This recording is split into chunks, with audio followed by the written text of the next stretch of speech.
Quite recently, the Pokemon Company suffered arguably one of the largest leaks of pre-release information of all time, fittingly dubbed the Teraleak, as literal terabytes of behind-the-scenes information of Pokemon game development concept art was leaked online. This revealed hundreds of early beta Pokemon concepts, designs, everything you can kind of think of, that were at one point or another cut from the final releases of their respective games. Coupling this information with the multitude of other Nintendo and Pokemon leaks we've seen in the past couple years, we now have access to hundreds of Pokemon concepts we were never meant to see. With that said, we could just turn a blind eye and not look at these kind of things as, you know, we were never really supposed to see them. But it is still very genuinely really interesting to see these designs, and there are just way too many Pokemon here that just needs to be discussed in at least some capacity as to why they did not make it into the final game or how we were possibly robbed. So today I've decided to look through the hundreds, and yes, I do mean it, there are like hundreds of unreleased Pokemon designs out there, and compile a list of the top 25 designs that I think we were robbed from seeing in the final versions of the games. These are designs or concepts that have so much potential that, once again, I do wish they made the final cut in some way or another.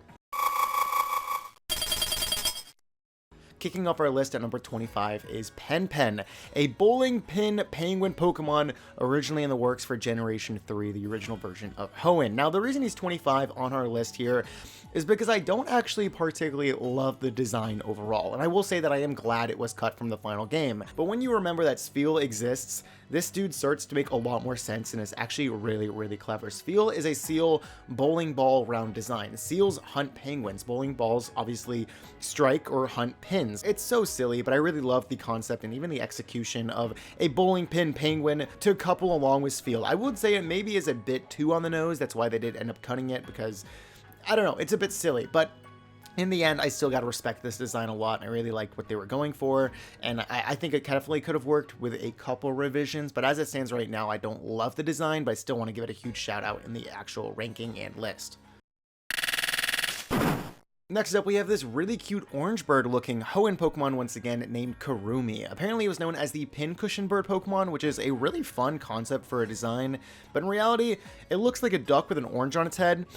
And I kind of love it for that. It looks extremely fan-made, like it came out of an early 2000s fan ROM hack or something, and I think that's such an interesting vibe for an almost official Pokemon to have. Yeah, it's not the best executed concept, but just looking like a orange bird, literally a bird wearing an orange on its head, I think this guy could have had a cult following, and I actually am kind of a fan of him, and I wish that his concept got kind of developed a little bit further. I could have seen this guy making the game and have, like I said, a bit of a cult following that I probably would have been a part of. Believe it or not, this next design is a beta version of Altaria. Yeah, quite a different direction than the final product, but I still like it kind of a lot. Again, like Kurumi, it looks very early Gen 3 2000s fan game Fakemon kind of thing, like a teenager made an edgy Pokemon in MS Paint in the early 2000s, which is something I would do all the time. Yes, I would literally try to draw pixel art of fan-made Pokemon in MS Paint when I was a kid. I'm sure you guys probably did it too, and that is probably why this design is so endearing to me. And again, it does look a little bit fan-made, kind of fan-edgy sort of vibe for Pokemon, but we have Pokemon like Absol out there that I think this guy totally could have worked with a little bit of more revision onto the design. I actually even think he could have worked as like a male split evolution off of Swablu. So keep Altaria and, you know, keep this guy as the male version of Altaria that Swablu evolves into. I don't know, I think that concept definitely could have worked. I like this design and this look a lot. Jumping back in time for a bit for our next design, we have the Plesiosaur Pokemon cut from Generation 2. My first thought here is that he could be a Lapras evolution, but I really don't think so. Maybe kind of like a Lapras alternative for Johto, as obviously the design looks like a Viking ship meant to carry the player around, or maybe even multiple players around while surfing around the region of Johto. So much of this dude is very clever. He is definitely one solid beast, but he looks like he has these rows and oars on him. I think it's really fun. I really wish they did go with this design in some capacity. I do think his head design could use a little bit of tweaking. It looks a bit like a Slugoo or something like that, but overall, besides the head, kind of streamline it just a little bit, maybe give him like one horn like a Lapras, I don't know. Streamline that a little bit, then it is a yes for me for this guy to make its way into Generation 2. I think he would have been so sick. Right outside of our top 20, we have this fun little design named Hinazu, and this dude was actually 100% confirmed to be a pre-planned evolution for Doduo, even being coded into the game to evolve at level 16 specifically to Doduo. Obviously, we really don't need this pre-evolution like at all. Gen 2 was trying to add a lot of unnecessary pre-evolutions, even besides the ones that actually made the final games, and rightfully, along with all those other ones that were cut, this one was cut as well. Is something I would say if the design wasn't literally perfection. Look at this concept and execution for a little bunch of baby birds on a nest that are actually one creature. I think that is just so clever and so perfect, and I really think they should have went for it for Daduo or something. I don't know, just maybe even a different Pokemon with this execution. So this one probably would have been one of my favorite baby Pokemon in Gen 2 by a landslide, because the design is so clever, so fun, and so perfect. Top 20 time, and we are kicking it off with an absolute banger of a design made for Generation 6. These two were rightfully referred to as the diving beetle Pokemon, and these guys are probably the most completed designs out of the ones we've talked about so far.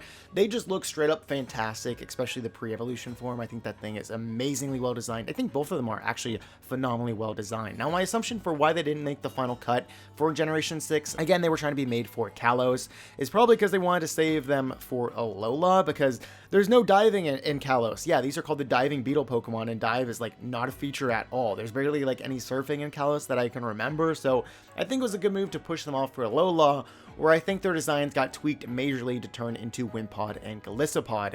And this might be a hot take, I've seen this kind of discussion go around. I actually like Golisopod and Wimpod a little bit more than these two, so I actually think we do live in the better timeline where we didn't actually see these guys in the game and we got Golisopod and Wimpod instead. With that being said, that doesn't take away from these designs being phenomenal. They are both really intricate and really well made, and I would not be upset if we saw these guys come back in some way, or however kind of implementation we could have had with them. I definitely would not have complained. I think they're really fun and clever designs.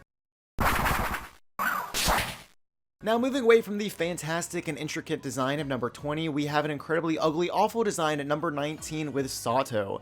Yeah, this is literally a flying fish, and apparently it was found in an actual trash folder in the files for Gold and Silver. I cannot make that up. That just makes him so much more charming to me that not even the developers had any faith in Sato. They just made it and said, no, and we put it in the trash folder. I think that is so funny to me. It's kind of like a Pokemon design prank. Like, let's just make a flying fish. And they took the joke too far until finally some developer knocked some sense into them and said, no, throw this out. But I wish that guy didn't knock some sense into them. I wish that Sato made its way into the final version of Generation 2. I love charming, dumb, stupid Pokemon like this, and I really do wish this guy got executed this literally into Flying Fish. He would have been obviously a fantastic HM slave. If any Pokemon could learn both Fly and Surf, it would have been Sato, and I wish that he was my HM slave for Generation 2. At number 18, we have a lot more intricate design for Generation 2 with Norowara and Kyonpan, a mix of a cursed voodoo teddy bear and a stuffed plushie. This is exactly how Gen 2 ghost types should have evolved the concepts of a ghost type Pokemon. This is such a great concept and even execution of a design that definitely led into Shuppet and Bennett a generation later, but I think we should have gotten the Generation 2 variations of those Pokemon with these two. And I think, honestly, the reason they may have been cut is because the design and concept was executed too well. There's literally like a stab pin going through this plushie bear, and it might make kids literally scared of their teddy bears that they're sleeping with at night if they're playing a Pokemon Johto game, and then run into these guys that might not look at their teddy bear and the pillow next to them the same way ever again. They are legit scary, and I think that is so cool. I don't care about those kids. I wish we got those things back in Generation 2. I wish we still got them now. I think they're such fun, interesting, and honestly kind of creepy Pokemon that I think definitely could have worked in the final versions of the game. Number 17 is so fun because it is so random. It is a Gen 5 dog Pokemon that was scrapped named Gurokken. And yeah, it's not a bad design by any means if you ask me. He's just very, very, very generic, and I find that extremely charming. He literally looks like Scrappy-Doo, and he's ready to scrap around and fight anyone who comes across him, whether it's like a Meowth or something, or literally a Giratina. It looks like Gurokken is just ready to go out and fight. Again, doesn't evolve, probably would be a normal type, doesn't really do much of anything at all, but I love that. Why not just have more of these one-off random Pokemon like Gurokken? I really wish we didn't see this one cut, and I wish the design stayed as is. It would have been one of those most random, forgettable Pokemon, but I find a lot of charm in that. At number 16, we have another incredibly finalized looking design for a cut Flamingo Pokemon back in Generation 6 once again. What is doubly frustrating about this design is that it was cut seemingly for Flamingo to take its place later in Generation 9, Flamingo sucks. Yeah, I'm a Flamingo hater, and this elegant design for Flamingo Pokemon does not suck at all. Again, it's very elegant and sleek, and if anything, it may be a bit over-designed. I will say that is my critique of it. So if they could have found the balance between this cut Flamingo Pokemon and the Pokemon we actually did get with Flamingo, and kind of find that balance point, that would have been great. But yeah, an elegant, kind of beautiful Flamingo would have been perfect for the region based in France, and based on beauty and nature and everything. That would have been phenomenal for Kalos. So I really am upset that he did not make it into the Kalos decks, and we got Flamingo a couple generations later, which again is such a bummer. When looking at this design, we definitely ended up in the bad timeline for this one. Maybe not on some of the other ones, but this one, yeah, we definitely missed out. Kicking off our top 15 is Kujatta, who at a glance is literally just a peacock. In fact, it was actually scrapped along with a developer note saying the exact same criticism as that it was just a bird and we didn't need this, and they cut it from the game. But this guy was top 15 for me for a specific reason. I honestly do think that peacocks are such exotic, interesting animals in real life that they don't need that much intricacy to look like an actual Pokemon. Again, the peacock Pokemon that we do have in the final game is Quaquaval, which is an extremely over-designed Pokemon in my personal opinion, so we could have just played it safe and played it really easy with Kujatta back in Generation 3, and I think it would have been a fan favorite for me for sure. Like, I definitely would have liked this guy a whole bunch more because of the fact he did not actually go out and have this crazy, elaborate, over-complicated design for a peacock. Just very straightforward. We know peacocks are weird. Here's your Pokemon version of it. Go crazy. I wish that we kind of just got that, and maybe even some tweaks with Kujatta, but for the most part, I like him pretty much how he is.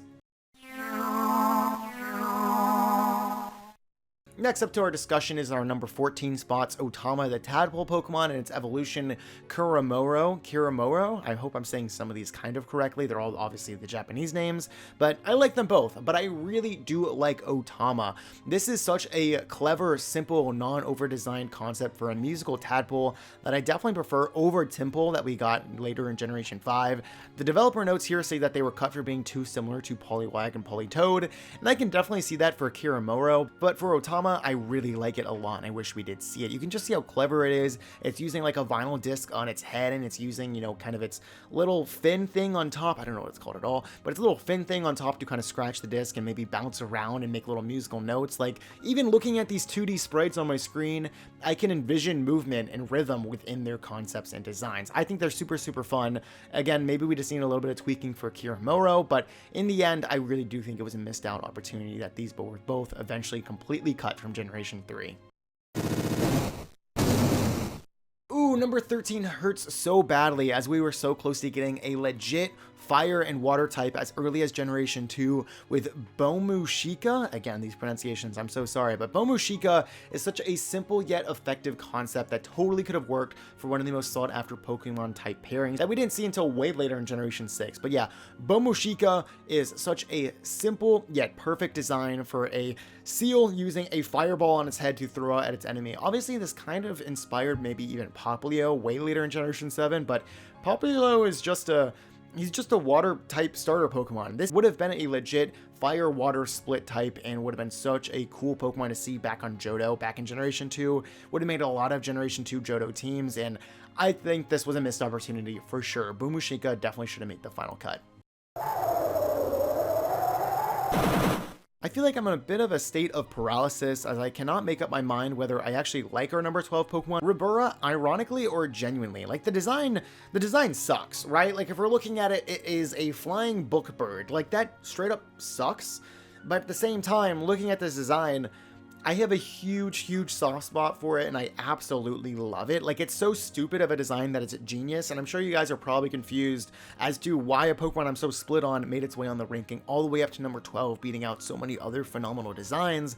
But he was originally in my top 5. Yeah, I'm not kidding. That's how crazy I am about Ribura. I just think his design is so fun and so clever and so stupid in the best ways. Like, look at him. He obviously is using a book as wings. His tail is a bookmark. His beak is a pencil. It's just so on the nose that I think it almost works, and I really wish we did see this guy in the game. I don't really know where in the games he would have been. They probably just would have made one library level in Hoenn and just threw this guy in there as the only enemy, and that's the only spot he shows up in the entire game. People are like, is that even real? I wish it was. I really do wish it was. Those of you familiar with the Teraleak prior to this video will likely be surprised to see the nut Pokemon family of Generation 7 on my list at number 11, missing out on the top 10. Look, I like them, okay? I really do love these designs, and they are so fun. If this is your first time seeing them, you're probably shocked as well of how amazing these designs and concepts are to be cut from the final game. They are such fun and very adorable Pokemon. I do think their designs are a little bit too silly to make it into the final concept for the game. I definitely am more of a pre-evolution fan here of that peanut looking Pokemon. I'm wearing that little peanut hoodie thing. I think that looks a little bit better than the actual evolution, which again looks very cool and very exciting. I just don't like the peanut on the side of its body. I think it looks a little silly. But again, I do think these designs are phenomenal. I feel like a lot of people can agree with me when they look at this and say, oh, this should have used a little bit more time in the oven and then they would have been such great Pokemon. Like, these guys totally could have worked, and I still think they could work in the future. Like, these designs aren't in the trash folder. These are designs that didn't quite make it into Generation 6 back in Kalos. These guys could fit into any region, honestly. Maybe a more tropical region at some point. So I wouldn't be too surprised if we see these guys come back, and I'm definitely pulling for them to do so because obviously, they're really fun. They're fan favorites from this entire Teraleak situation, and they're super great, and I am sad that we didn't see them in the final versions of the game, and we got the Generation 7 fossils, which, again, these guys were probably fossils. I could be wrong, but I think they were fossils back in Generation 6. Kicking off the top 10 is an absolute banger of an evolution pairing in Urufurmen and his evolution Warufu. Again, I hope I'm saying those almost sort of correctly, but two absolutely perfect ice types back in Generation 2. I feel like Pokemon Company has always been struggling for a solid ice type, brawler looking Pokemon, and sure, Yetis are probably the easiest thing to create a version of this from, but I still think the designs have such a great Pokemon spin on the concept where it looks like they're an animal that skinned another animal to wear its fur as like a coat sort of thing, and they're hunting in the wilderness, and there's really feral and brutal Pokemon but have a soft side to them. I just made all that up in my head. Maybe that's not what the concept is going for at all, but to me, these two make a lot of sense, and I actually prefer them to pretty much any other ice type that we got back in Generation 2, except for maybe Sneasel, because I love Sneasel, but these two definitely could have fit in the game. I think they would have been fantastic Pokemon to include. I don't really see any flaws in the reasoning to include them either, so I'm a huge fan of them. I think this was a missed opportunity. Again, I do like them more than something even like a Beartic that we saw way later in Generation 5. Could have worked even better, in my personal opinion. Ooh, looks like we have another absolute jaw-dropper of a design here for number 9 with this Chameleon evolution line of Pokemon. Honestly, what were they thinking cutting these two? They have such great, fun, mysterious, kind of interesting and psychotic sort of looking looks to them that I think would have put them in a category of Pokemon like something like a Claydol or Unknown or Golurk, and I'm sure their movement, you know, kind of floating around in the air and kind of twitching its head would have been very sporadic and fascinating to see in a actual animated game in Generation 6 as well.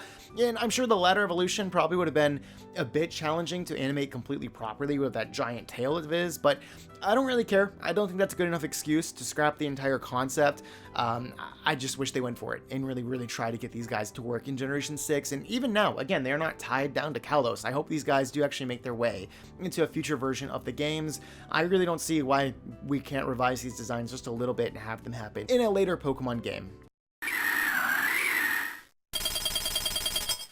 Interestingly, we do have an early concept of Obamasnow appearing back in Generation 3 with this completely different Pokemon named Baramu. Yeah, it was a concept that was literally just a snowy pine tree with arms, but I don't care. I think that's great. And again, no hate to the Obamasnow line, but I wish we got this guy instead. I actually like this design a whole lot more. It's very, again, simple and silly, and of course, maybe a little bit too under-designed as it's just a tree with arms, but to me, that's great. I love this kind of concept. I think it's super good. I think it's super fun and super straightforward that I think they definitely could have worked. I honestly think the reason it didn't make its way into Generation 3, because to me this design almost looks finalized, is because we didn't have any snow in Generation 3, like at all. There was no snowy areas in Hoenn, so they probably pushed the design back to Sinnoh, and then they tweaked it a lot to be Snover and Obamasnow, which again is unfortunate. I kind of wish we just had Baramu and it was just this guy and he just stuck just like this. I think it's fun. It kind of looks like a weird, scary, lovable monster with its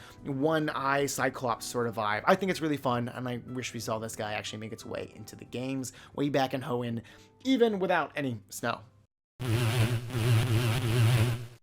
once again, with our number 7 spot, we have a Teraleak staple that a lot of people have definitely been discussing coming out of this giant leak of Pokemon information, and that is the Psycho Dog concept for Generation 3.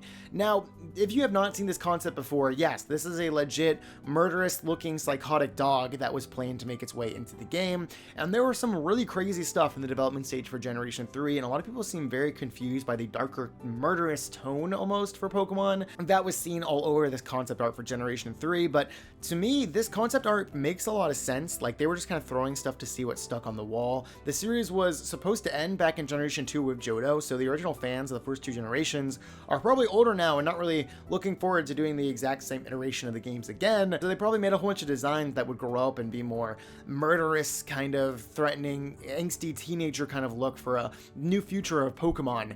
Obviously, they didn't go in that direction at all, but I do wish that we saw Psycho Dog kind of evolve and make its way into the game as well. You could argue maybe it kind of turned into Absol of some sorts, but no, I don't even think so. I think this guy could have definitely been his own concept. What is interesting, though, is that they actually found Psycho Dog in the files to be sort of being worked around with sprite work. So I definitely think the Pokemon Company saw a lot of opportunity with this guy, even when they decided to go with a more streamlined, traditional setting for Generation 3 instead of the murderous, angsty teenager monster killer game that they kind of were thinking about. But yeah, this guy made its way into some sprite work, and it doesn't look great. Yeah, the sprites don't look great, but they were obviously very, very early, but it just shows to me that they had some ideas for this guy, and I think they could have made something very special if they just pushed the idea a little bit further. At number 6, we have a missed opportunity with a family of sea snail Pokemon in Generation 5, which is super unfortunate as this line definitely would have made my team. I think it's really fun to have this kind of strong-looking snail 3-stage evolution line. We have the adorable first stage with Tanisu, who evolves into the awkward Marshtomp style middle evolution of Tanimo, and then lastly is a badass warrior with Tawny King on the final stage of the evolution line.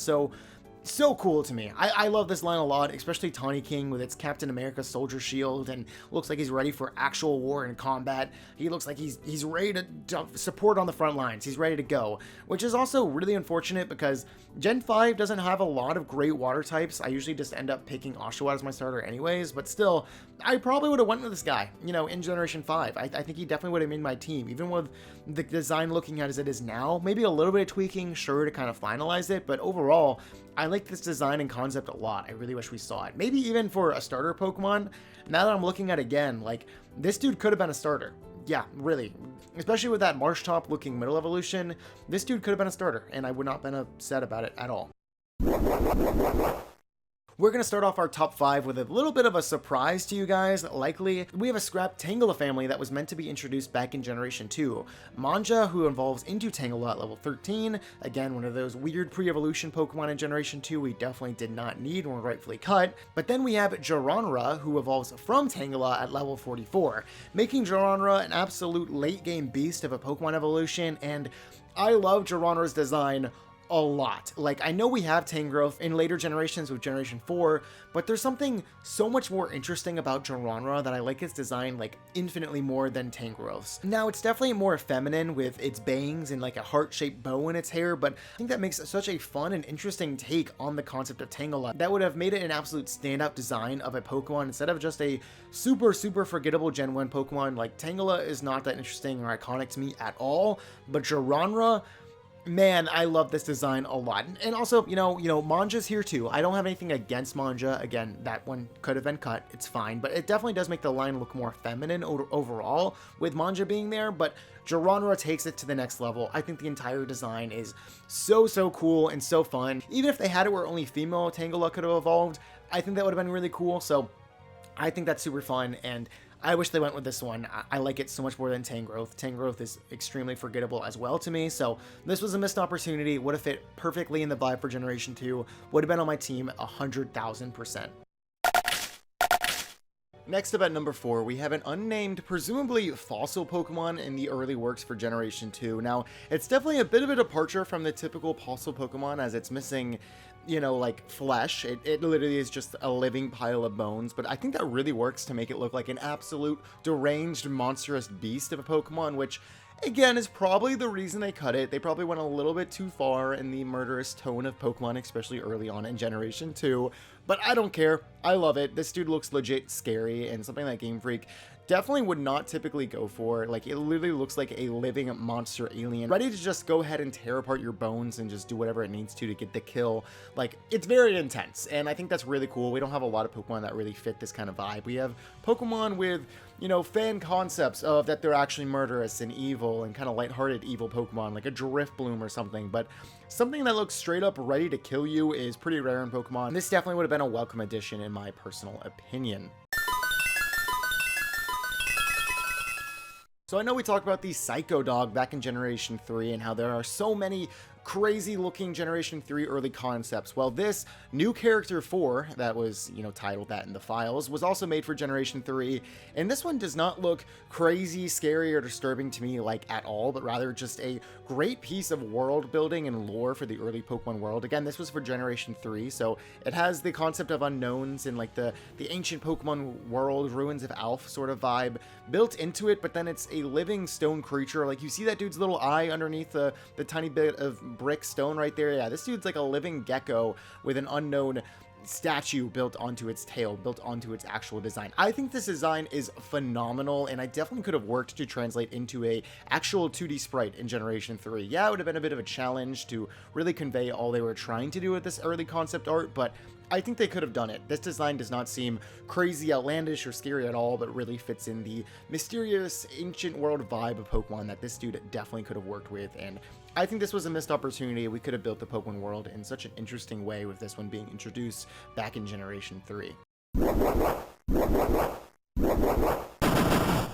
The first time I laid my eyes upon the Cassowary Pokemon, I legit got mad, as these two being cut is an absolute tragedy. Frankly, sort of absurd, because these are phenomenal designs. Incredibly finalized looking, peak Pokemon designs, ready to go on any Pokemon team, any Pokemon region, really. They don't really scream Kalos to me, so there is a chance they could come back in a later generation. To me, they definitely do look like fossil Pokemon as well, so again, they could definitely come back into any generation, and, you know, if we're talking about fossils, I think they're way better than the Generation 6 fossils we got. This would be one of my favorite fossil Pokemon we would ever see. I really genuinely love these designs. I know I've been talking about it for every single design in this video, but we're up at number 2 for a reason. These guys are phenomenal. Like, you can kind of agree with me. Taking a look at them, they look so finalized, ready to go, translated into the 3D environment of a Pokemon world.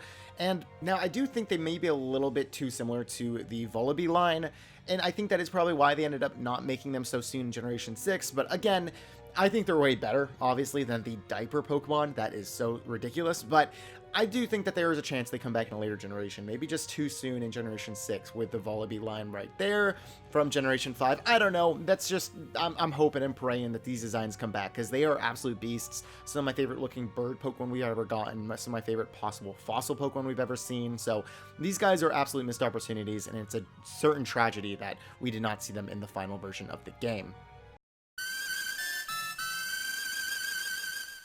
Alright, we have made it to our number 1 spot on the entire video. Again, I really do wish I think all of these Pokemon made it into the game in one way or another, but if we had to pick one Pokemon out of the other 25 or so, I know I did like evolutions and whatnot in one entry, but if we had to pick one Pokemon, I would pick the dude Makki.